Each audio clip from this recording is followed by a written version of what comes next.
Kahanga-hanga ang naging paglalakbay ni Atasha Mulak, ang anak ng mga Pinoy celebrities na sina Aga Mulak at Charlene Gonzalez.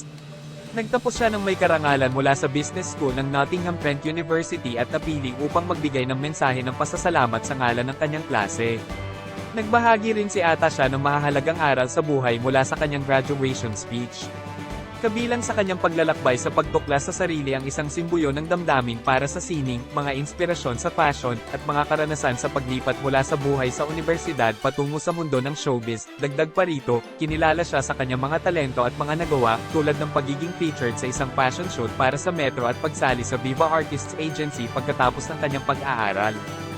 Paano niya nabalance ang academics at showbiz? Pinuri si Atasha Mulak dahil sa kakayahan niyang balansehin ang kanyang academic pursuit sa kanyang mga interes sa showbiz. Inuna niya ang kanyang pag-aaral, natapos ang kanyang business management course sa United Kingdom bago ganap na sumisid sa industriya ng entertainment.